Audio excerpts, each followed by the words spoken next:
Hello, our dear viewers. Welcome back to the Youth Roundtable on Civic Space TV. We join us, for the fifth edition of this year's discussion. Last week I wasn't in, and I'm glad that one of the comrades here stepped in and held the discussion. Today we want to look at a topic that is always with us. Uganda is a hyper political nation. We're always into politics. You're either electing someone, we're either having complaints of rigging a rigged election, we're either rigging an election, or we're preparing for the next election. It's just a boiling pot of elections and politics. So we're going to look at the political parties that participate in these elections in Uganda, but from the perspective of the young person. So I want to ask ourselves, have these parties been there for the young people? Do they nurture them? Do they groom them? Do they make a difference in their lives? And with me is a panel of two ladies and two gentlemen drawn from different political parties. And there's one panelist who doesn't believe in parties. And we also brought her just because we know that there's so many Ugandans who don't believe in any of these parties and want to hear their side of the discussion. So I'll have my panelists introduce themselves, and I'll start with the lady right next to me. Thank you very much. My name is Maria Nakiganda Muyimba. I am a woman councillor, LC3 from Kajjansi Town Council, and I subscribe to the National Unity Platform. Thank you. Yes, sir. I am called Brian Atuheire. I am a political activist, but also I belong to the Forum for Exchange, FDC. Raise your voice. Yes, I belong to FDC. And where do you work? I work for my organization, which is called Atuheire Uganda. Okay. Let's hear from the lady. So, hi everyone. My name is Tikia, Aludria. I work with the League of Young Professionals Uganda as a communications officer. I'm also a digital content creator. I run a blog called Tikia with Grace. And I'm non-partisan. I don't subscribe to any political parties, and I don't even follow the discussions. Okay, Comrade Kidega. Yes, thank you very much, Comrade Moderator. My name is Kidega Moses. I am a member of the National Youth Council of Uganda, precisely the Secretary for Labour and Works. I am also a proud member of the Revolutionary National Resistance Movement, and I'm equally a resident panelist on the Youth Roundtable. I am glad to be here. Moderator, if you may accept me, allow me congratulate my fellow countrymen and women upon the realization of the FDI, the final decision on investment that will see our country begin to manufacture and produce oil. I think this is a great milestone for us as a country, and I take this opportunity to congratulate my fellow countrymen and women. Otherwise, I'm glad to be here, and good afternoon to our viewers. Thank you. Kidega is trying to take us to oil. No. Cleverly. That debate might not be the one you wanted. Yeah, because you could get an ugly one. In that direction. Go on and on. Maybe we should think of discussing oil next week. Next week, or yeah. in the coming weeks. No, I was just congratulating Ugandans. Nothing more than we that. can discuss beyond the congratulations, so we can move. You could have congratulated him for the NRM day, but you chose to go to oil. But Okay, anyway, that's a story for awesome. another day. So let's begin with the lady there. She says she doesn't belong to any political party. Yet she's comfortable. She's looking smart. She's young and she's brilliant. Not because she doesn't know the parties exist, I'm sure. She knows they exist. She knows there's FDC, there's NRM, there's National Unity Platform, there's Uganda People's Congress, there's the Democratic Party, and a plethora of other parties. But she chooses to say, I don't belong to any of those. So we'll just ask, why don't you belong to any of those parties? I think I'll start from the very beginning. I actually used to subscribe to FDC. Like all my life, mostly because my father was for the party. And then there's a time when we were in school, I don't remember the year, but there was a strike going on, and as a kid I was like, I want to support this guy. I think human beings innately, we like to be rebellious or subscribe to defiance, and I just jumped into that bandwagon. And so when I was older at the university, I thought I wanted to be a part of the change. So I joined FDC in 2013. That was my first year at the university. And I would show up for the rallies and the meetings. I don't remember who was standing then for guild president.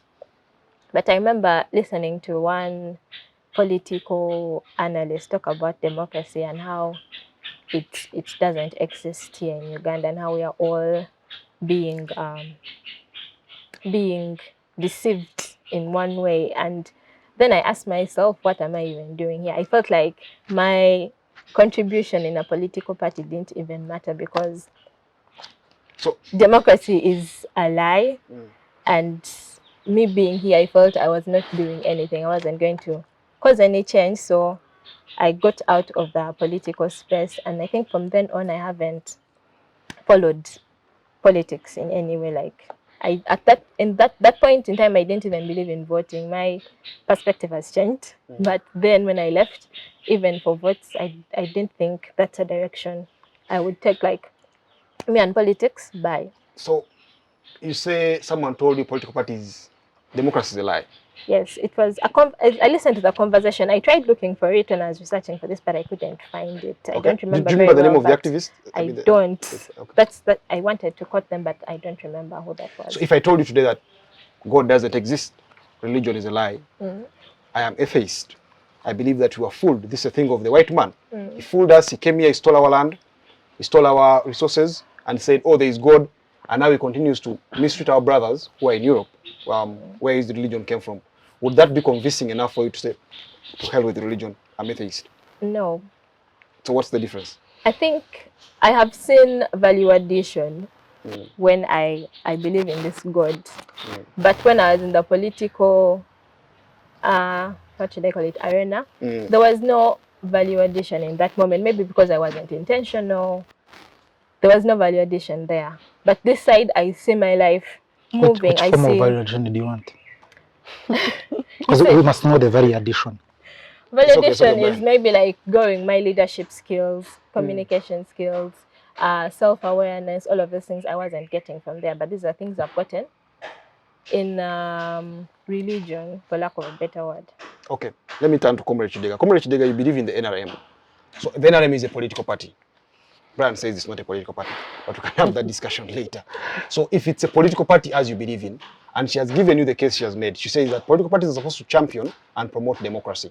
She says we don't have democracy, it's all a lie, whether in the FDC or whether in the NRM. Yeah, because when she left FDC, she didn't say, let me go to the NRM where there's democracy. The fact that she abandoned all of them together means that she believes in either. What makes you believe in NRM? What makes you stay there for this long, if you've been there for long? And what does the NRM give you that you wouldn't get if you are not a member of the NRM? Thank you very much. Let me start by saying that my sister Tikia has a right to her opinion. And for her to say that democracy does not work, still that's her opinion. But I think that democracy has challenges. Yes, I agree, but it definitely works. And we have seen the fruits of democracy both within our country, in Africa, and across the globe. So I think democracy works, but it's work in progress, I must say. Regarding the NRM, Toko, I must tell you that Uganda began to witness a semblance of democratization in 1986 when the NRA emerged victorious in a protracted people's struggle. The NRA came with very good principles that were pro-people, and one of the fundamental principles was the aspect of empowering the groups that society is perceived as marginalized and as special interest groups, if you may wish to call it.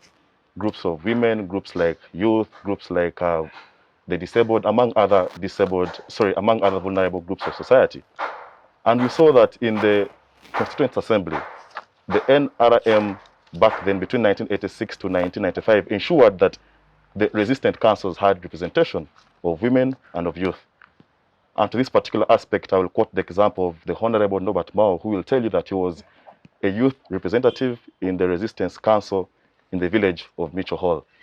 So the NRA or NRM was very intentional in terms of empowering youth and special interest groups, so as to ensure that they are part of the governance and administration of their country. But we did not stop at that. In the 1995 Constitution, that was of course spearheaded, or it was under the stewardship of the NRM, we made sure that the Constitution enacted policies like the quota system that ensured that at all levels of governance of society, there is equal representation of both women and youth at all levels. That is why today you'll see, and my sister here is a beneficiary of the quota system that the NRM brought into place. Just a minute. Just 1 second. She is a woman councillor in Kajjansi, right? Yes. That is all as a result of the hard work and the visionary leadership of the NRM. So let me just come in there. You're giving us this history of the NRM, and it is almost entirely accurate. Yeah. The NRM believed in so many things, but it took a lot of agitation for the NRM to accept political parties. Remember, we're talking about political parties here. It seemed like the NRM didn't believe in political parties until it was pushed to the wall, and with a lot of pressure from the donor community and everybody. I'll quote for you Museveni.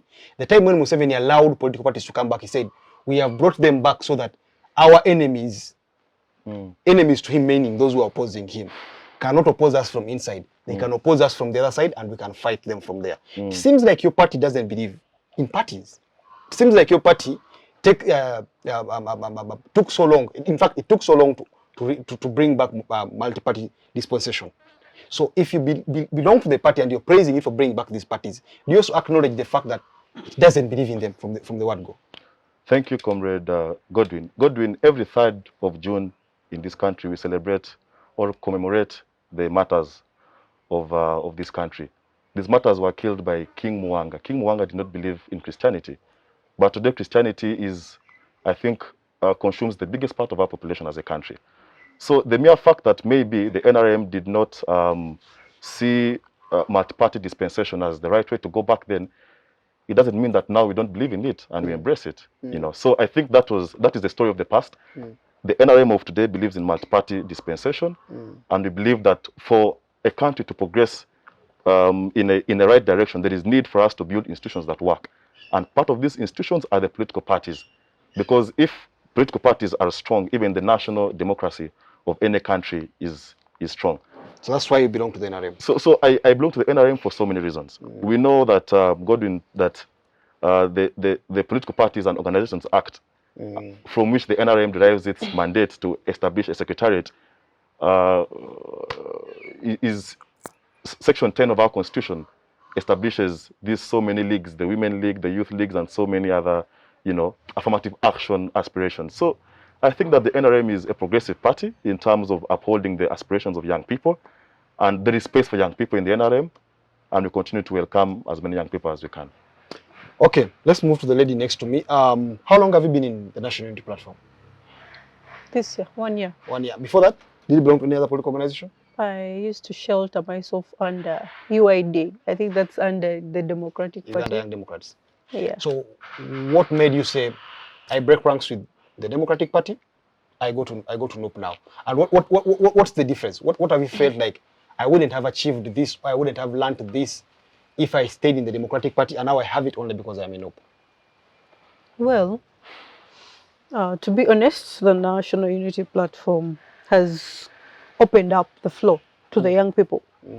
You come to realize reasons why the youth are not participating in politics is because of maybe esteem or culture. But if it's culture, before in DP, a young person wouldn't contest because they would say, wait, you're a little bit younger, you have another time, your time is coming. But now we are in a generation where the youth are participating and they're taking charge of the country, which was not the case with DP. So I'm very glad I joined a party which is bringing the youth on board, to participate in politics. If you listen to him quote the NRM Constitution, he quoted Section 10 and said that it creates all these strata, says there's a youth league, the women's league, there's the elderly league, and all these other fora. Now, why didn't you, it seems like the NRM already was giving space for that. So why did you say, I actually have to belong to National Platform and not NRM, for instance, when you left DP? First of all, I want to say that the splintered Africa does not match the luxury of multi-parties. That is the fact. And it's quite absurd that we have fellow youth who subscribe to political parties like my friend Kidega, a political party that is headed by someone who is okay with mistreatment of people's human rights and stuff. So there's no way I will subscribe to the NRM. Because right now, I want to say that multi-parties or political parties and the so-called democracy they're claiming to exercise is caught in the grip of violence, Okay. right? Yes. And I think in the years to come, it's going to sink further in the bloodshed. Like, you see, the tortures, the arresting of people. So we have to be very careful. And me, I'm glad I got a side. I chose a side that is worth speaking from. Okay, let's bring in Brian Atuheire. Brian, you belong to the Forum for Democratic Change. I have followed the FDC for some time, just like I have followed all the other parties. I always peek in to see what's going on in their kitchen and to see what kind of food they are cooking. So the FDC is a party that was formed from Reform Agenda. The actual formation is about 2004, 2005. From then onwards, FDC has tried to play the role of a political party in this country and found it hard. You remember, for instance, 4GC, G4C, For God and My Country, and the way they kept playing with those words. We now have the Red Card Front. The FDC seems to be a party on the one side, but the same faces that are behind FDC also seem to more often than not go and find another organization that they then use to achieve some other agenda. Why do you guys do that? Why do you have a party and yet also have these other groups that seem to have the same agenda, yet they are not the same? You see, I find a very big challenge with your questions. But before I go to your questions, Kidega talks about NRM in 1986, not in 2005 when they opened for political parties. Yes.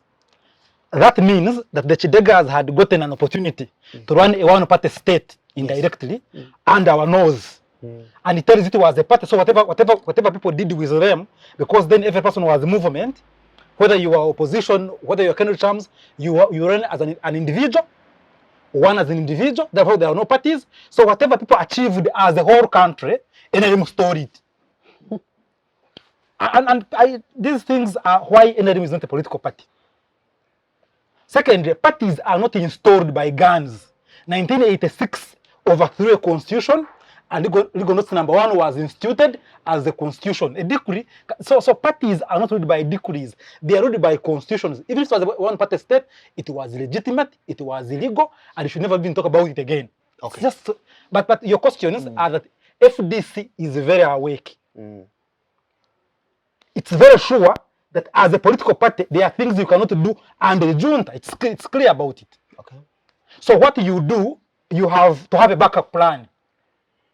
Now you're saying our backup plans because we are fighting a regime that is here to abuse people, and you're calling our backup plans being against parties. No, we are saying there are things we can do in our backup plan that we cannot do in NRM.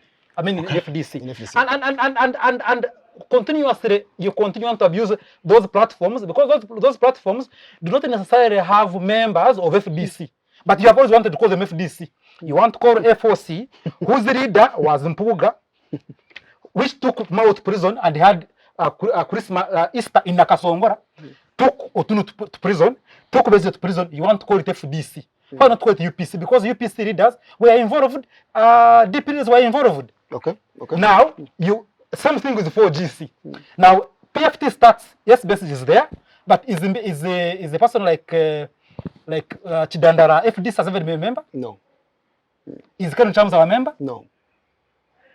Are these UPC guys who are in it our members? No, they're not. So why can't you easily, an intellectual who knows things, look at the composition of people and know this is FDC, this is not FDC. Unless you're saying that FDC members should never fraternize or have other people they work with outside FDC. That's But also there's a very funny thing I had before this thing started, where there was a question of will opposition parties ever unite. It's a hopeless talk. You can only why you will strive to unite is because there are no parties and there's no democracy. And the democracy, parties go and sell their issues. You don't have to unite. Actually, you don't have to unite because by the time you form a political party, means there are ideological groundings that you differ on. So why we say we unite is because we say, can you put all these ideologies down, come together, unite. First set these guys who don't want political parties, and then go back to our political parties and maybe enjoy democracy where all of us can run fairly Okay. That's the talk. But you want to talk about it as if uniting would make one political party. In the first place, you don't have to make one political party to go and compete. The difference is that we are thinking that if we united, maybe people would be more, and maybe they would be able to overwhelm these thugs who have proved that now you can't even overwhelm them. Okay, Brian. Because it's not about the people, it's about guns. You've made a very good point. Now, what I want to know from you is this. You remember the IPC, Inter-Party Coalition, that ran for elections in 2011? Yes. 2011. That was more or less an opposition united front for opposition. It was a coalition. A coalition of opposition parties. It did not take over parties like FDC. Just a second. CPQ were there. Just they a remained second. parties. Just a second. Ken Chams ran with his symbol, not with the key. So They ran with the key. We are not talking. Didn't have anyway, to tell you. Just a second. No, you're going very far, and I don't want it to go very because these discussions are very intellectual and they always destroy debates. When you unite together as parties, Yes. whether you want it or not, the EC can't give you a symbol. The EC gives symbols to parties, not coalitions.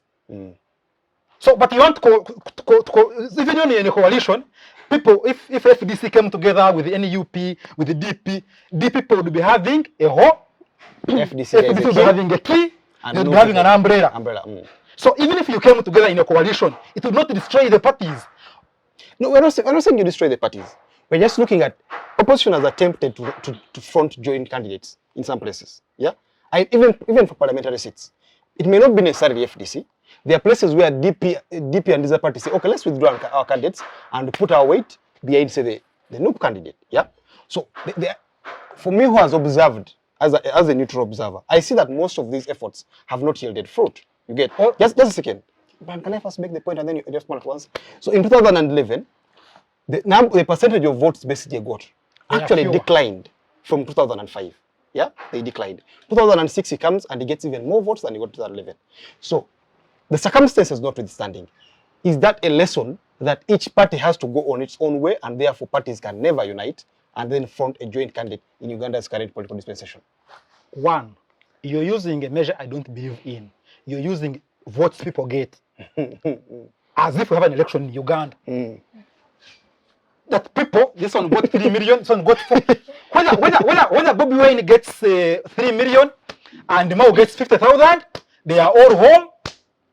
Whether one wins or loses, the announcing machinery is the gun. So unless you're saying that if we unite, we shall get guns, okay, and then manage to overthrow them using guns, because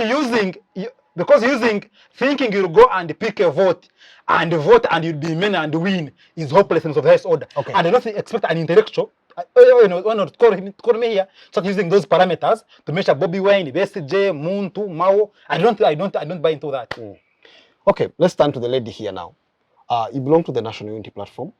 The National Unity Platform is a relatively new party in its current form. Yeah, it could have been there longer, but in its current form, it's a new party. Is National Unity Platform going to give people that agitate for change in this country hope? Is it the thing they have been waiting for, that now finally we have what we didn't have and finally we can have change, be it through an election or whatever means that the party seems to come up with? Parties are put to go to elections, not to do other things. That's why there's people used to do other things and parties go for elections. I think to answer your question, it's open to everyone. Okay. With the NUP, we are actually seeing many people getting involved in politics. Okay. Starting from online activism. How many people did you see before on Twitter, Facebook? You could also argue that by then Facebook was not as deeply penetrating as it was now. No, then people are using Facebook, but for what? To send messages, maybe do fraud.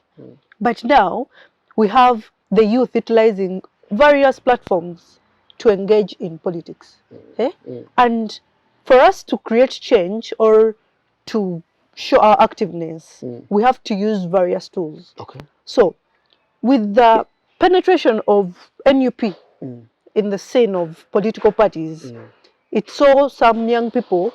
I think I can give an example of Ashbag Kato. Who knew him? But he started to do blogging for His Excellence and... His Excellency means... Yeah, for Bobby Wine. But me, I want to be clear. That's my president. So, so we've seen the youth utilize various platforms. But social media. Ashbag Kato you talked about is now in NRM. Yeah, but doesn't they matter. didn't know him. They didn't know him until NUP came. Is that the end game? Is NUP making politics such a thing that so many youth participate We are in and then telling gets them you, off? how do you expect the youth to participate or people to participate? Through various tools. NUP has availed information to the youth. It has. That information wasn't there before? It wasn't there. Did you ever find people my age contesting for LC3 positions? No. Okay. They're always limited to positions of youth councillor. How old are you? I'm 24 years. They did. No. Brian, just wait. Erongot was MP at 19. Brian, just wait. Let us first finish, huh? So you can't say you were very young. just continue your point. So it depends also on the. Brad, I'm going to request that if you want to speak, you're going to put your hand up. No, but actually it's very okay because this is an And then open this discussion. Yeah. And this is not a class. And some of us may not be able to outcompete such a gentleman, but me saying. I just want us to have a semblance of order. Some of us have decorum. I think that's what you want to say. No, I don't want to say that. I just want a semblance of order so that I can know which one is speaking, whether I'm not speaking next time. Sometimes decorum is used to Okay, adore people. continue your point, Maria. Well, thank you for the interruption. It's actually a good one. Yeah, but I want to be clear that through the NUP, many youth, maybe I before there are youth who are getting these opportunities, but now the numbers have multiplied. Okay. The challenges people are finding in their various offices is because young people have taken up positions. They lack the civic education about leadership roles and various things. Okay. At what point would you say things have changed? I can now join a party and then look around for a party and then finally join one of those parties? I think I want to agree with what she's saying about NUP creating that platform for the youth, because when she was talking about this, it actually made sense. Because me looking from the outside, who didn't have a party, when I saw NUP coming in, I was like, oh, finally, the younger people have a chance to say something. I feel most of us are so disconnected because of these other parties that were there before. Being older people. Yeah, they're led by older people who don't even understand what we are going through. Yeah. And NUP has created that platform for people, except like she said, they don't have they don't have knowledge in leadership. They're just there for the sake, like bandwagon. The same way I entered into FDC just because of wanting to be rebellious and defiant. I feel like that's the same energy whoever joined NUP joined in with, and now maybe when they enter in there and they begin to understand because of the information that's available to them, then they finally make a decision of where they want to belong. Just a second. Brian, how old was Bessie in 2005? You see, no, I want to answer that. I'm not using Just that. a minute. How old? Just a minute. No, he should have been, 2005 should have been 44, 45. Okay. Now, the FDC was there before NUP. Because now he's about 63. Yeah. It had the same influence. Yeah. FDC was the party predominantly supported by young people. Yeah. In fact, the opposition of Uganda has most times been the younger people, the younger generations. Yeah. So they supported Besigye. He was there for them. The party was there. They overwhelmingly voted for him, doing the same kind of things NUP did.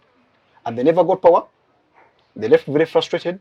In fact, Besigye became, if I'm to say the opposite of young, which should be old, and now finally the newer generation of young people find another party.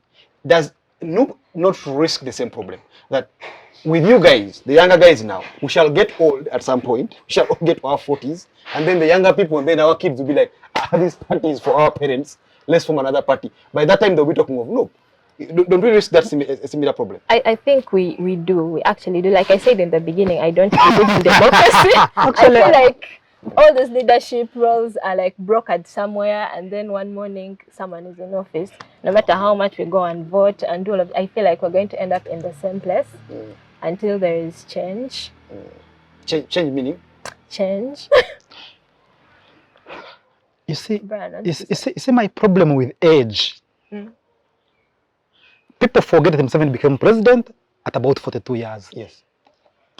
People forget that Besigye ran for president the first time in 2001 at about 41, 42 also.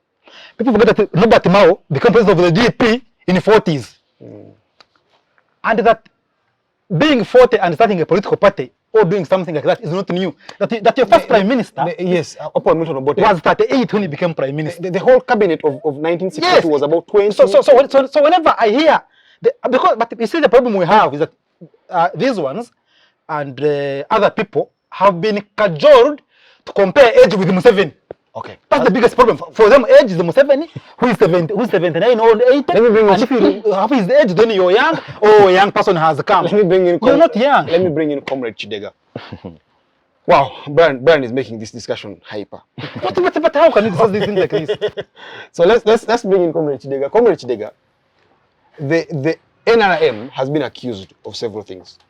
It has been accused of not allowing other parties to participate fairly. Yeah, not that they expect that from it. They know that it's about fighting for the space.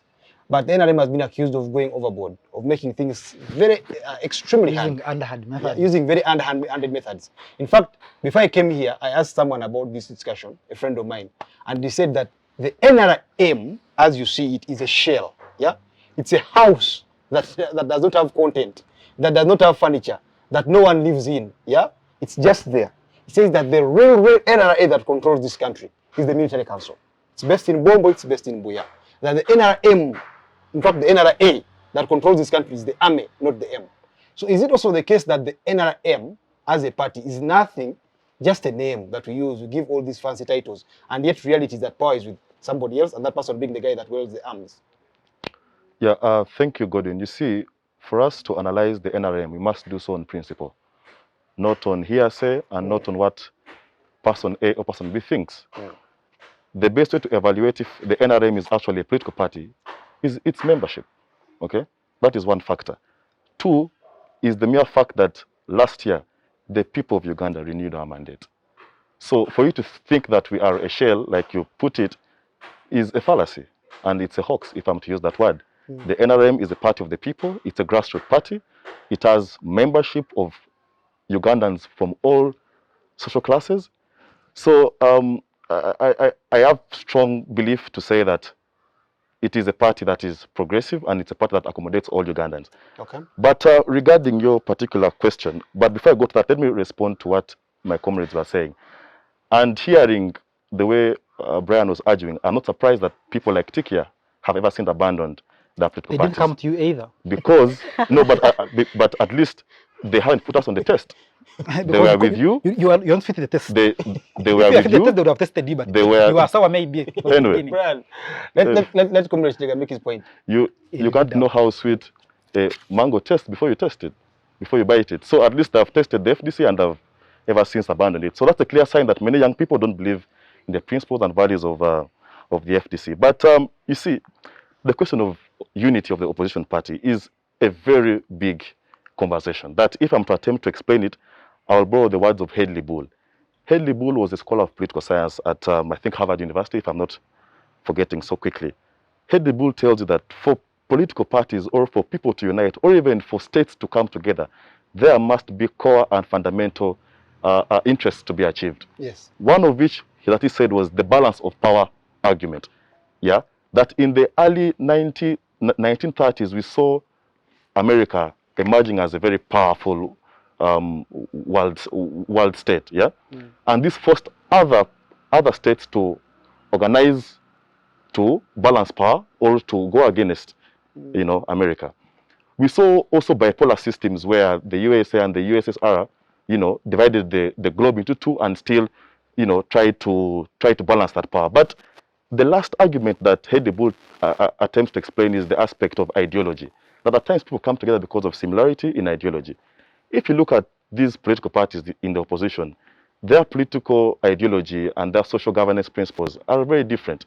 So to me, it isn't surprising that the FDC will fail to unite with the National Unity Platform or with the Democratic Party. The FDC, I think, is a social. No, sorry, it's a social democratic party, if I'm to see it that way. Then the NUP is more of an extreme political party. So it is not surprising that they fail to unite, and there are challenges around their attempt to unite. But I also tell you that regarding formally, those two parties never worked at one time trying to unite to go to an election. Okay. So Regarding- don't misuse that thing of uniting, because regarding- there was no ever a platform where NUP and FDC worked to unite. Okay. Kidega? Then regarding the accusations that have been put on the NRM, I think those are just mere accusations, like you've said. The FDC today has members of parliament. Okay, so if they don't believe in elections, why do they continuously present candidates for president and candidates for members of parliament and other local government positions? That's a clear sign that they do believe in elections and they believe in democracy. The National Unity Platform that is equally saying that they don't believe in democracy, they are a product of an election. Just a minute. You can contest an election. They are not Even product. just a minute. NUP Just a minute. was there Just before a the minute, elections Brian, just a were. minute. You can So they are not contest part an of the election election. that you participate in. The current chairperson of the NRM, participated in the 1980 elections, presented a candidate. He won one seat, but He was even there himself. He was even after getting the one seat, he went to the bush and contested the very elections. So, I mean, you may want to change the parameters of saying that participating in elections and having a member or members of parliament means that the democracy is working. No, you see, like I began by saying that democracy, there is no perfect democracy in the world. Okay, and if you look for a perfect democracy, you will not find it. Uganda, we must appreciate that has a very young democracy, but it is our responsibility. Dictatorship. It is our responsibility as citizens, as civil society, as the fourth estate, to play our role towards building this democracy. Okay. But the National Unity Platform, for example, is a product of an election. They are a product of an electoral democracy. So today they What brag. do you mean by that? They were there before elections. See, what Brian, product is wait, that? let me enunciate what he's saying, then we can. You see, What do you mean by saying that the NUP is a product of an Product election? of an election. They were there before elections. the National Unity Platform today is the leading opposition political party in parliament as a product of an election, as a product We of have added electoral some things democracy. now. That's true. They went to an election, which Yes. they are saying they don't believe in now, but they went to participate in the same election. Okay. And the same election And you believes produced in elections. Which you rigged. the same election produced members of parliament belonging to that political party, and now they brag about how they've captured the space of the Forum for Democratic Change. But also this speaks to the reality that the Forum for Democratic Change is a dying horse. Okay? So whatever they are trying to do in terms of rebranding the party, the Front for Transition, Not that's just, rebranding anything. those are all attempts to rebrand the political party. They must concede that the party is now obsolete. Ugandans have given them, chance on the national playing scene, and have failed to, produce their promises. Okay. So, Kidega, I want to first pause there because we're going to go for a break. I want to ask her, listening to the gentleman here discuss and the lady, do you think these political parties mean anything to young people? Or what advice do you have for young people like you out there who don't belong to them? Is that advice that they should find a party and join, or that they should continue where they are? Well, I belong to an organization that is mentoring young leaders through reading. And I believe in, I'm still trying to formulate my point. Okay. let me just hop a little bit. No. Shall come back to this. As you think about it, regarding mentorship still, because I want to speak to that exact point. Whereas her reasons for leaving the FDC was hinged on the aspect of lack of mentorship, lack of career guidance, lack of, the party doesn't give young people enough time to, mentor them. For us in the NRM, I want to tell you, my sister, that we have weekly ideological clinics, okay, where we get to orient young people regarding aspects of the principles of the party, aspects of democracy, aspects of socio-economic transformation. So if you're looking for mentorship, the NRM is offering that to young people. What did you guys discuss last week at the clinic? At the clinic, it was about financial integrity and how to manage your finances as a young person. So do you think the NRM has managed the finances of this country well? Corruption still exists in the country. What I'm trying to show you is that we can have ideological clinics, but people are going to look at the actions of the party more. You get it? If we are not hands-on and dealing very hard with people who are corrupt, that a suspect who steals billions and billions of shillings is going to get bail faster than a hawker, then even if we have ideological clinics every day, morning to evening, they may not make so much. Godwin, the late Bishop Desmond Tutu said that in whatever you do right. Okay? As God in Toko, do right. Eventually, the small pieces of right will overwhelm the wrong. So if the NRM is having a new approach of orienting young leaders against bad practices of governance like corruption, against sectarianism, against all these bad principles that we have maybe seen in the past, then that is an attempt towards doing right. So we must embrace it and welcome it, rather than shooting it and saying, no, but this is happening, but we are seeing the old guard, all the senior party members doing the contrary. Yeah, that's true. Only that I'm saying that people tend to look at actions more than they listen to what you're saying. Yeah, kids who grew up seeing their fathers beat their mothers are more likely, unfortunately, to engage in gender-based violence, not because they were not told that this is bad, but because their reality is that they saw it happening and they say violence begets violence. They participate in more violence. So what I'm saying is that we're going to have this in the second segment of the discussion, and I want us in the second segment to concentrate on these parties, what they believe in and how much they have achieved that. We shall get to that. So let me just ask her if she has made up her mind on what she wants to say, then we can go for the break. So like I was saying before, I think before we make decisions to enter any of these parties, we must be aware of ourselves and the values that we stand for, and then compare them to what we see in these political parties, and then make a decision based off of that. You enter those places when you know what you stand for. You have grown in your civic responsibilities, like you have those, like you've done something for your community before you make a decision to join any political party. So I feel like personal development and self-awareness is very important before I would ever make a decision. So until now here is the NRM person, here is the FDC person, here is the no person. You've listened to them speak. I'm going to ask you this question now, and I'll ask you when you're concluding. If you were to choose, if someone put a gun on your head and said, pick one of these parties, yeah? You know they're not good, they're all bad, but pick one of them. Which one of these three would you pick? I'd choose NRM because at least they are trying. They what? At least they are trying. They're trying. Yes. So when I say that, Ugandans continue to believe in we shall come back to this discussion, and I'll movement. ask you these questions at the end of the discussion and see if you'll have changed your mind then. Okay. Our dear viewers, that has been the first segment of this discussion. We're coming back for the second segment. Don't forget to subscribe to this channel. Don't forget to turn on your notification so that whenever we upload videos, you're notified and you always get a chance to be the first to watch them. The discussion continues in the second segment. See you then.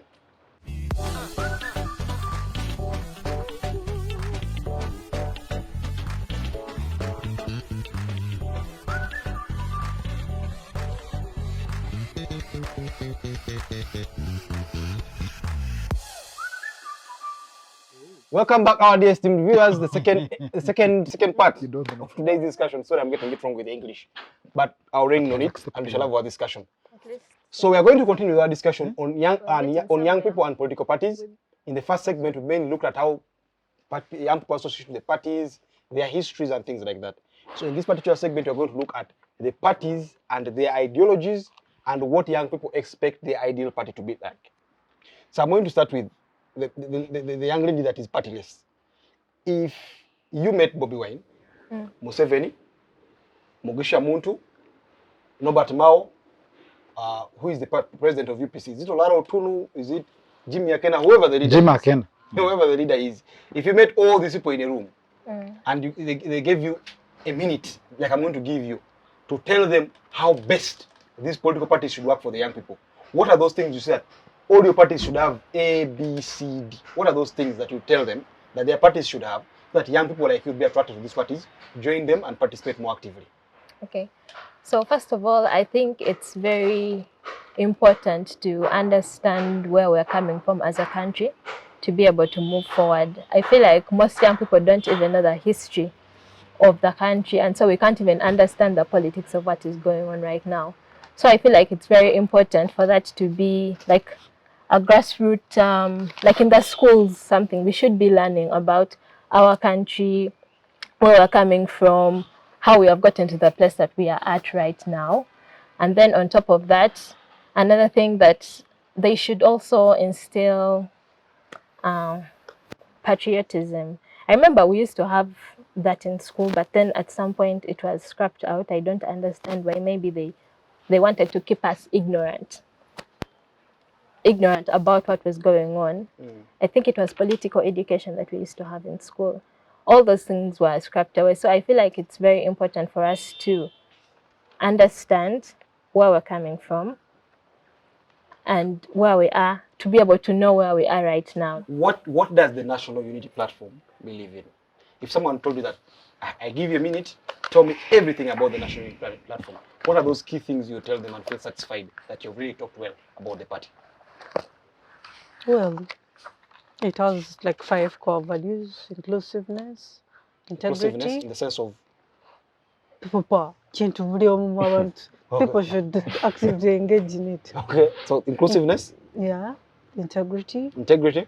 I don't want to be misquoted, but at least I know some other 5 core points. The other 3. We shall make to discuss party policies. Parties that cannot sell their policies cannot be called parties, first of all. Can FDC today say we want to go to Kasese and hold the rally? No. So how would they sell so why are you talking about policies that they cannot sell? Can NUP, if the NUP boy that was in Kasese selling NUP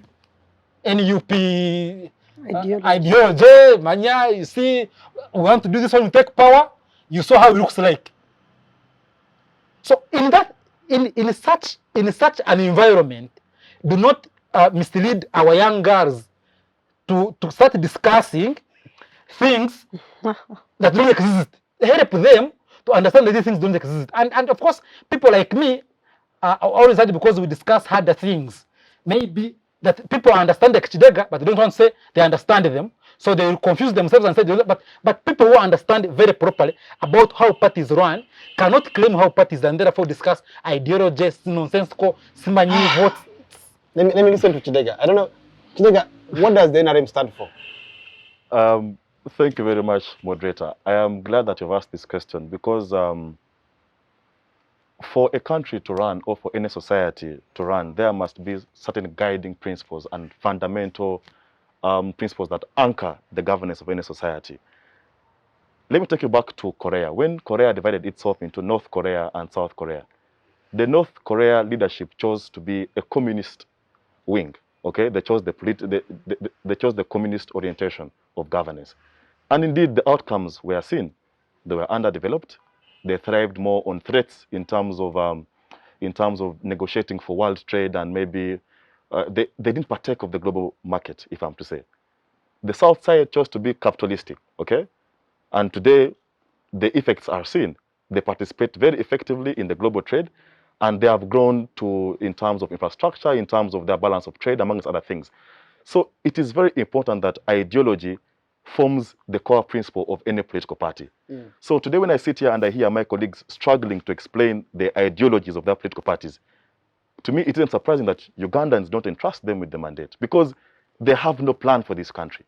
So when the NRM, even the NRM's principles began way back, okay, our ideology was not formed today. Right from the Bush days, there was a clear 10-point program. Okay, there was a clear 10 points program. Our party leader and chairman of the party, while still a student at Dar es Salaam University, his views about how society should be governed were very clear, and that is why the FDC leader today was convinced and managed to rally behind the leadership and stewardship of President Museveni because they believed. Is that Muriat you mean? Yes. So, no. I mean. I meant from FDC, like there has been Muntu, he went. There is Amriat, he's there. But in their head, they are stuck with message. I don't know why. So anyway, you see, Godwin. Yes. Godwin, I hope that moving forward you can assert some decorum in this conversation. No, because we cannot have pedestrian conversations. This is a youth roundtable that must have decorum. So I beg that you guide the conversation. So the point is that President Museveni, the leader of our political party, right from his youthful days, had a clear idea of how society should be governed. Okay. So that shows you the importance of ideology. So when I see my colleagues struggling to explain their ideology to Ugandans, it is not surprising that Ugandans don't entrust them with the mandate. The NRM, right from the Bush days, had a clear 10-point program. When we assumed this country's leadership, and with the emergence of multi-party dispensation, we had 4 core principles. The first is democracy. But even the 10-point program, the first point was democracy. The second was around security, and the rest come in. So just a second. Clearly, yes. As you make that point, someone could also argue that it's because the NRM does not stick to those ideologies that people now see them as words. Just before you come in, remember when Amin overthrew Obote? 1970, 28th January 1971. He had the same. 25th, I think. 25th, Museveni dodged and said 25th. 25th. 28th is when he released. 28th he released Iringira from jail. That was what was in my mind. So, Amin had his own. You understand? He talked of the tribalism in the army. He talked of the misuse of security. He talked of so many things that he didn't political prisoners. Yeah, he didn't live by those very things. He did worse actually when he took over power. Now the history that also Museveni comes with those points, and there are those who have argued that the NRM has veered off that path entirely. Yeah, if you talk of you mentioned democracy, our democracy is laughable. Okay, yeah? let me just explain it. So could it be that people like Noop and FDC are saying these things are just papers, they don't work. Okay. Even if we had them, even if we don't have them, they make no difference. So because of your bad leadership, Amin and the rest, they've abandoned them. Yes. Thank you, comrade moderator. Yes. You see, Sun Tzu in his book, The Art of War, will tell you that for any popular guerrilla war to be won, it must have popular support of the Wananchi. That is why the NRA ran a protracted people struggle. That shows that the NRA or NRM, right from its years of inception, was a pro-people political party or a pro-people institution.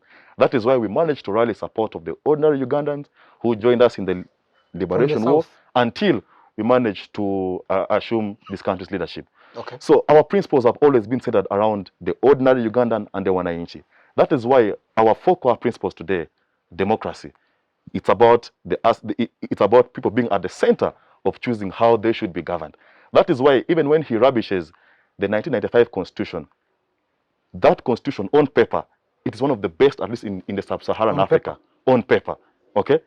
And he said that the same CA was dominated by the NRM. Okay, was rigged. No, please. Those were your own words. You said the president had a 10-member delegation and all that. So meaning, under the stewardship of the NRM, we managed to give Ugandans a pro-people constitution. We can discuss the aftermath, the amendments and etc. We can discuss that. But at the inception, it was a good document meant to govern Ugandans in the best way possible. So democracy is enshrined in Article 1 of the Constitution. Look at our principle number 2, socio-economic transformation. That is still about how do we improve the household income of our people. How do we get the ordinary Ugandans to be in the money economy? Okay?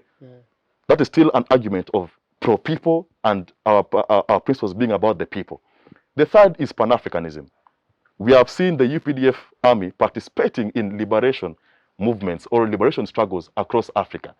That means that our principles believed is enshrined or anchored on the argument that we must protect our territory and sovereignty, yes, but also when there is no peace in a neighboring country, we cannot sustain the peace within the country.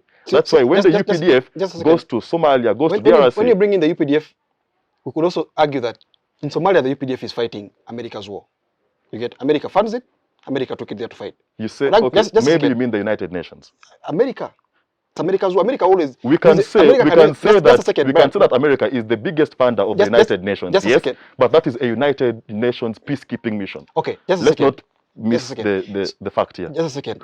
Because America funds the war, you understand it? Funds the United Nations. No, it funds the war directly. Yeah, if you saw the recent, towards last year, they released how much funds they give the government and showed how much they fund the war in Somalia. It's the highest funder. But let's leave that war now. If you look at the DRC, yeah, Uganda was accused of plundering and looting in the DRC. Accused.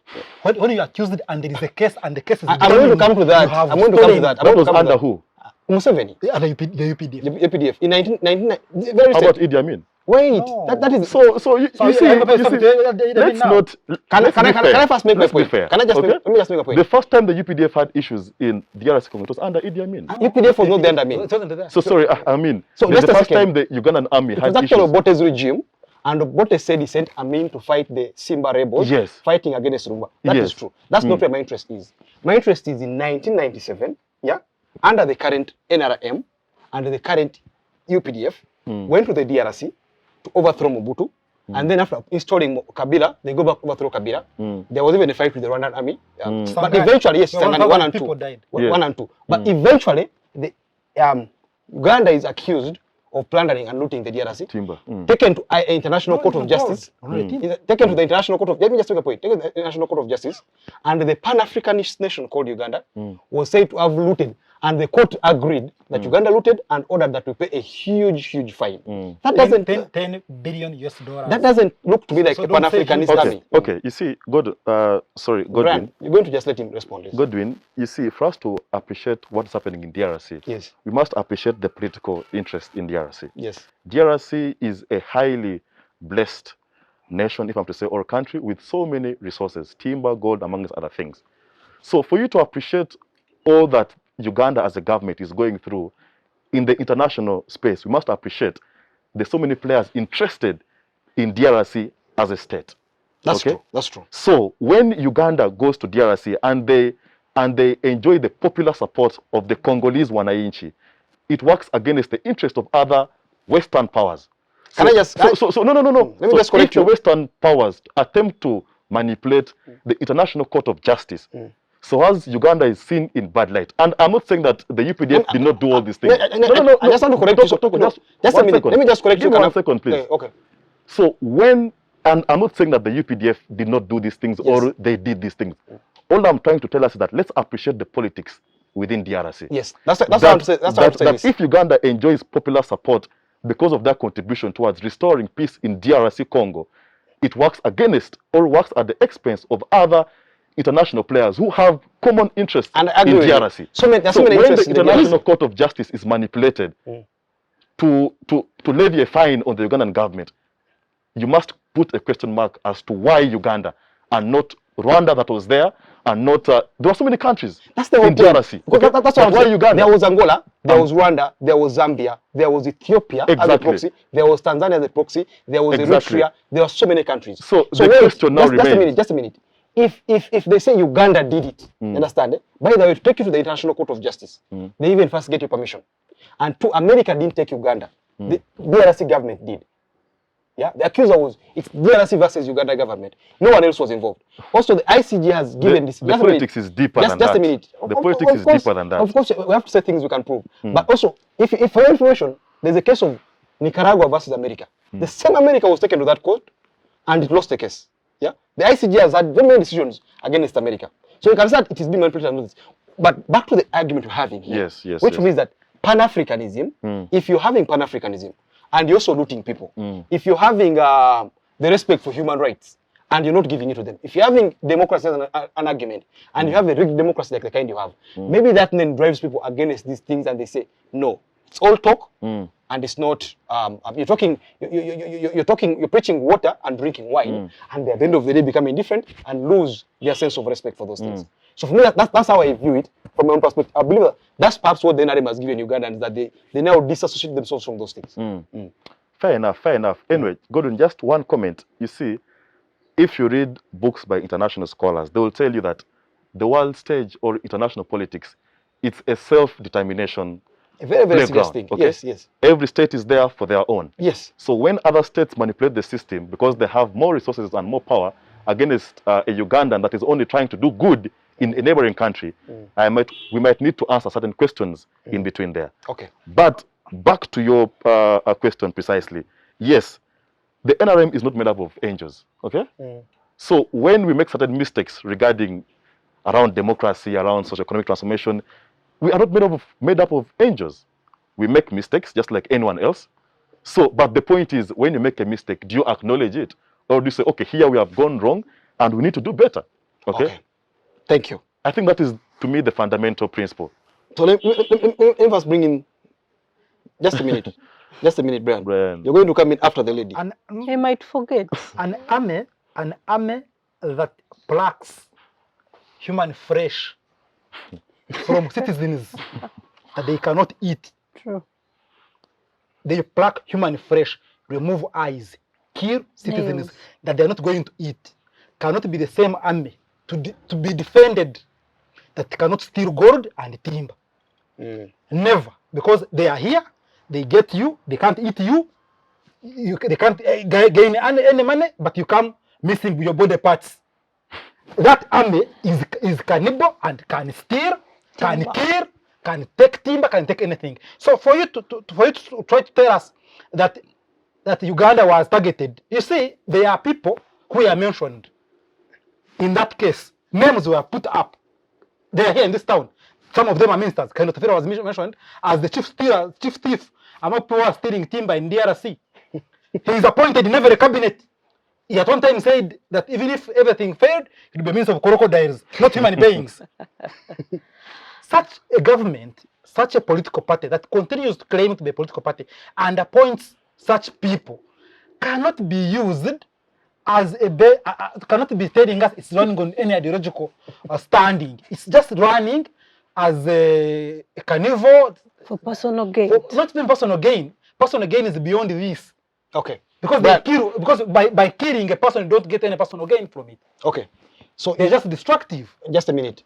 Let's come back to her. You see, Comrade Kidega seems to be grounded when it comes to ideology. Yeah, he traced for us the history of Museveni and said that as far back as University of Dar es Salaam, yeah, there was Museveni, there was Garang, Wapakabulo. yeah, Wakapakulo. There was a whole team of young men in University of Dar es Salaam. They were discussing ideology, discussing the way forward for Uganda. Museveni comes back and liberates Uganda. I can put that in quotes. Garang goes and liberates South Sudan. They're all fighting, yeah? So it seems like the NRM has an advantage over parties like NUP because they are grounded in ideology. They are grounded in principle, that they know what to do, even if they're not doing it. Does that affect you? Does that make you feel bad? That unlike NUP, where you can't mention most of these things, the NRM is clear on what they want. They can list them even in the night when you just wake them from sleep, and that could make them better than you. Like I told you from the beginning, it's very absurd that we have our fellow youth choosing parties like the NRM, which abuses human rights, tortures people, Because they can say all those things. And they've put their indoctrinations and doctrines within these young people. They take them, instead of, when we say give the youth capacity building, I don't know what they teach these people. Because, yes, they've learned the history, but they are being blinded by the reality. Because you can't tell me Kidega doesn't see what's happening. The argument that you people have been, But it says that those are individuals, and the party, and but the they government, represent the the party. party and the government are working very hard to isolate those people, get them punished, so that we can have a better. But they keep giving them appointments. How does it? I think some 2 officers were apprehended for the November riots. Can you mention their names? I don't know their names. They're there. No, okay. The fact that I can't mention them doesn't mean that they don't exist. See, the problem, Because just a minute. Such trials are public interest trials. Yes. They cannot be tried munkukutu. They cannot be tried in secrecy. A public interest trial is a public trial. On grounding, because you seem to think that you say for your grounding, the grounding we're talking about, Museveni was grounded. That's what he says. In 1980, he moved across this country preaching on how he's grounded. We all know what he got. And grounding is also at a disposal where people access information, where people hold rallies and these young people come, or where people, because a person is on radio speaking and another DC comes, pulls the person outside the radio when he's maybe on number 2. Or she knows number 2, maybe when she was listening, where she had reached was number 2. You're studying in a class, you are on radio listening to your leader speak on what you stand for. He mentions number 1, number 2, number 3, hey! They are pulling him, beating them up, bundling them on pickup, they are back to Kampala. Okay. All the people will say, if you're naive, that leader who was picked and manhandled and brought to Kampala because he was saying his point is violent. The last thing I want to talk about grounding. If you are grounded, you are able to know that though I'm saying democracy, this is not democracy, and therefore shun what you support. Okay. You cannot be grounded like a sycophant. Okay. I want to go back to her. We are now actually going to start concluding. How would political parties be better for the young people in Uganda? How should they sell themselves to the young people if you believe that the current form of political parties can actually work for young people?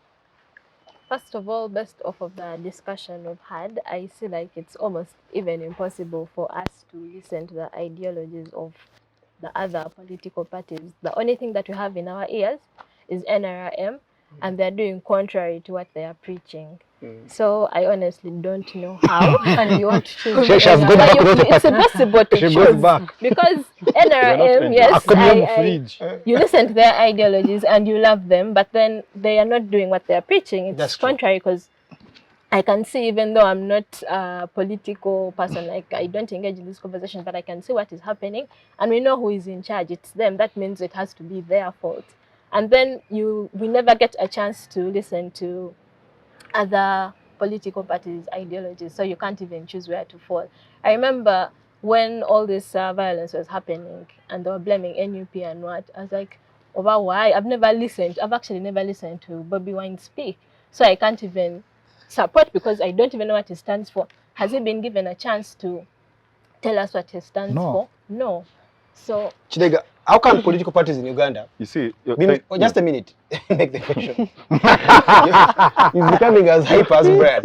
How can the parties in Uganda today be made more attractive. I don't want to use the word attractive, accommodating for the young people? Yeah. What can be done? Because we know that very few young people actually have political party cards. They can always say that I belong to this party, except people who run for offices where they're required to have a political party card. Very few of them actually have these cards in reality. So how can this be changed? How can we make it better that more people begin saying, like me who is neutral, I say tomorrow, oh, I actually belong to the NRM, or I belong to NUP, or I belong to FDC? Thank you, Godwin. Before I answer that, let me just respond to my sister Tikia. Tikia, just to allay your fears, the NUP leader, the NUP leader has actually been given platform to air out his views and principles. He has had both local opportunity but also international opportunity. And I remember when he was hosted, I think, on Al Jazeera, and they asked him about the fiscal plan of the NUP. We also how he struggled to explain to the world. So the issue is not about giving them space to tell Ugandans their principles. The issue is they have nothing to tell Ugandans regarding their principles and fundamental core values, because even when they're given chance, they fail to tell the world and the country. Okay. So, but just I can ask you, what is the fiscal policy? I mean, the fiscal policy is what is the economic strategy of the country. As simple as that. So if how do we manage money in circulation? And what did Bobo respond to? What did he say? I don't recall, but it wasn't convincing to many Ugandans. That's a fact. Maybe you guys misunderstood. Okay. The point is still now about human rights. I'll tell my sister here that Uganda actually ratified its first convention against its first convention in 1995, where as a country we ascended to the International Convention Against the Discrimination of Women. That was actually that was the first. Yes, because before that there were things like international conference. We didn't ratify those ones. We had others. We didn't ratify. Are you sure? Yes. There were protocols. The first that we ratified was in 1995. The International Convention Against Discrimination of Women.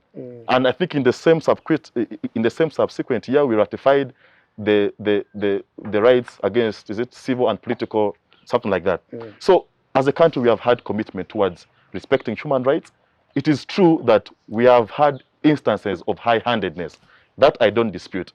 But I believe that the discipline of the UPDF can still be checked and it can still be cushioned. What can political parties do to, be more accommodative, more so to young people? Now, as a party that enjoys popular support of Ugandans, it's clear that what we are doing appeals to many Ugandans already. That is why every 5 years they renew our mandate and they continue to trust us with the mandate. But there was a World Bank report last year, no, 2021, yes, last year, that said that can Uganda harness from its demographic transition? And I think the question is yes. And the NRM has demonstrated that by having as many government programs as possible that empower the young people. The Youth Livelihood Program, the Youth Capital Venture Fund, the Parish Development Model that is going to be launched. 30% of this money is going to young people.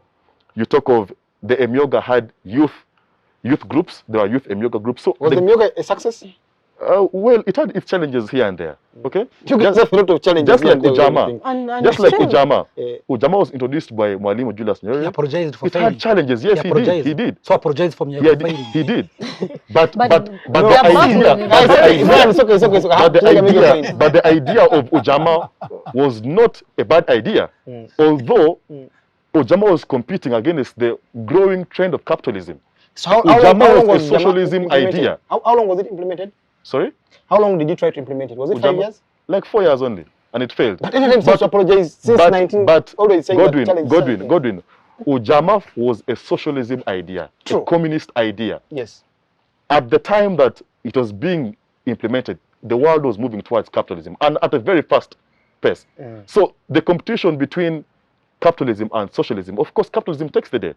And that's why you see North Korea is struggling, whereas South Korea is Thriving. progressing, because one is communist, one is capitalist. Okay. But the point is that the NRM and its programs have been very intentional towards empowering young people, whereas, yes, there are challenges here and there, but the idea and the views and the intentions to empower young people is there, and we continue to commit ourselves towards working for Ugandans and to see that really we can access the middle income status Okay. really by the end of this year or at and the third.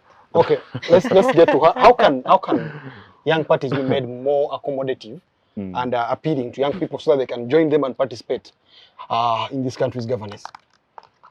Actually, I think there is need for collective and better understanding of what it means to have the youth participate in politics.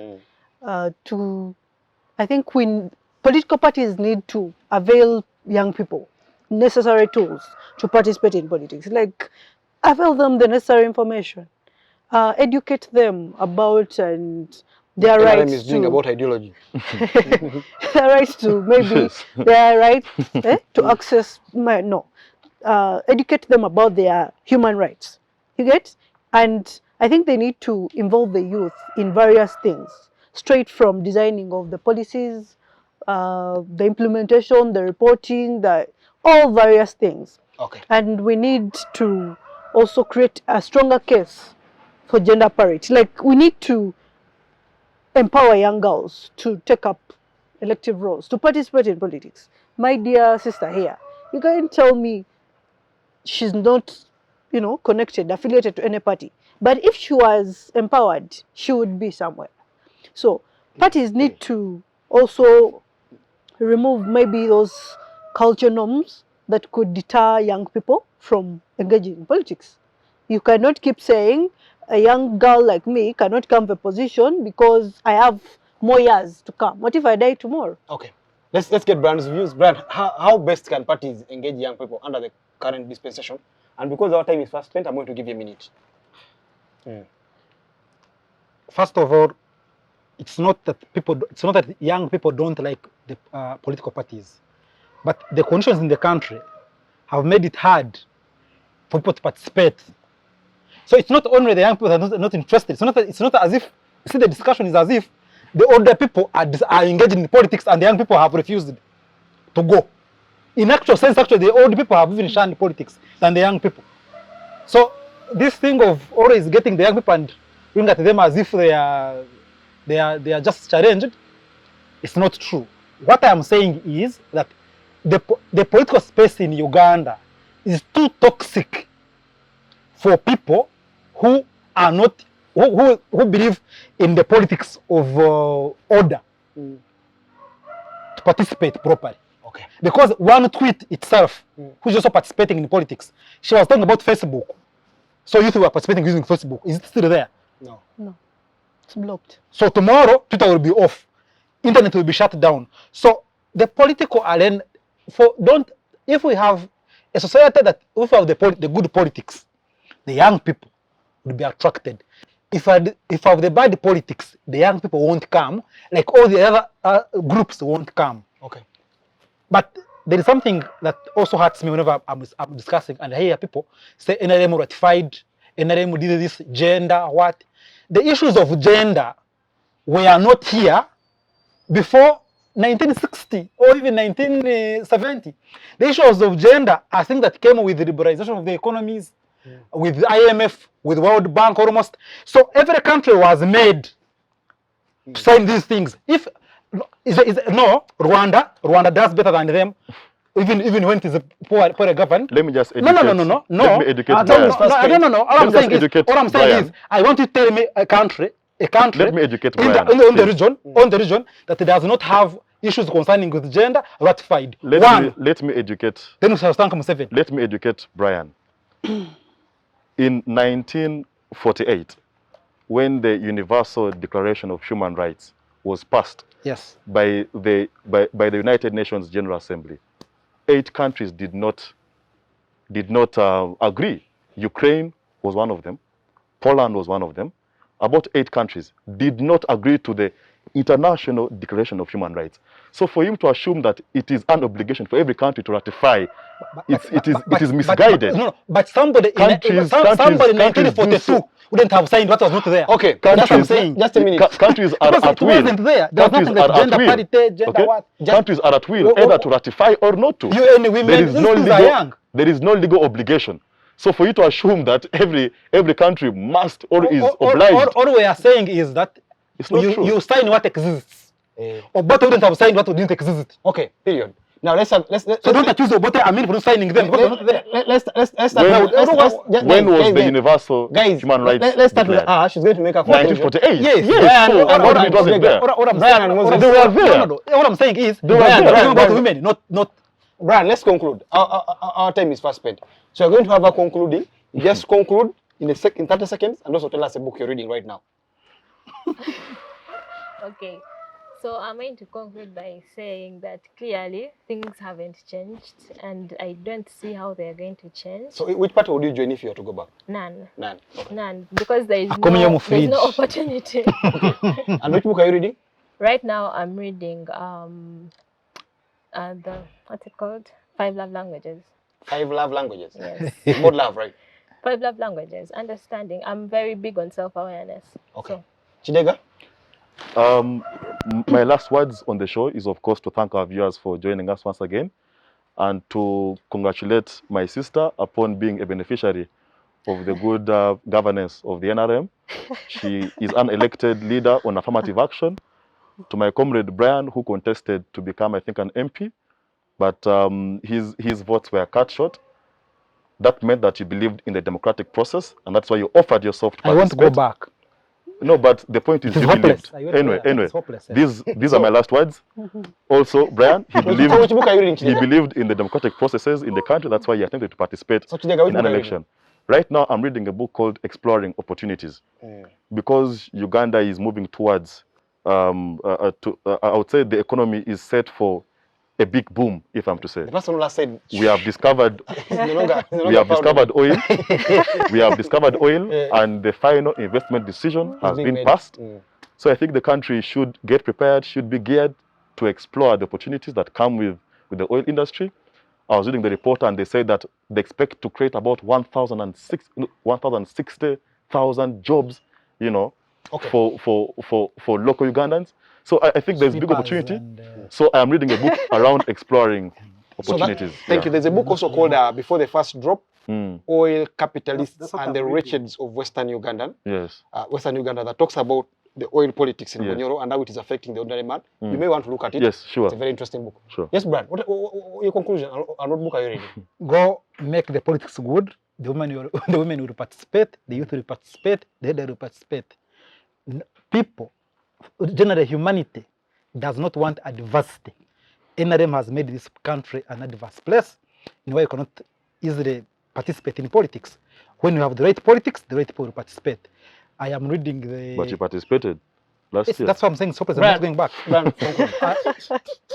So I am reading the Before the First Drop. Okay. And we get there. We conclude. Well, I want to say the future belongs to us, but it can only belong to us if we participate and take charge. So I want to implore everyone to participate in whichever way they can do, whether it be online or voting or engaging in elective roles. Let them do that. But also maybe urge our government to include the youth, facilitate programs, capacitate our people, and maybe give authority to bodies like maybe the youth councils, those positions. Yeah, I am reading the Green Book by Gaddafi? yeah. Okay. Gaddafi's Green Book, before the first drop. 5 love languages. 5 love languages, which you understand isn't about love anyway. Isn't Exploring about love. opportunities. Exploring opportunities. I wish you all the best in reading those books, and I'm glad that we are creating a group of young people that love to read, and we hope that we can read more so that to engage ourselves better. From us this side, thank you very much for tuning in today. We hope that you learned a thing or two. We will always try to bring in very vibrant and very explosive panels like the one we had today, and I hope that you learned a lot from today's discussion. This is a continuing discussion. We can always have another one, talk about the parties and the young people in Uganda. There's a lot that is happening. We can also talk about the oil and everything out there. So please subscribe to this channel. Turn on notifications so that you're always notified when this video is uploaded, and check out the other videos of the different discussions that we have. The one for women, the one for the big people, the one where the one that's not about the youth, and they talk about serious issues in the country, and there are very many others. The community show. The community show, for instance, That I host. hosted by my friend Kidega. You can also look at it. So thank you very much, and we hope that you leave a comment and tell us where we need to improve, if there is any, and we always engage and hope that we can make this show best for you, the place where you can listen to the young people of Uganda discussing and sharing ideas. If you thought the young people of Uganda don't know what's going on, I think you're going to have to change your view because of what you've seen today and what you'll see going forward. Thank you very much. Godwin Toko is my name. Have a great day.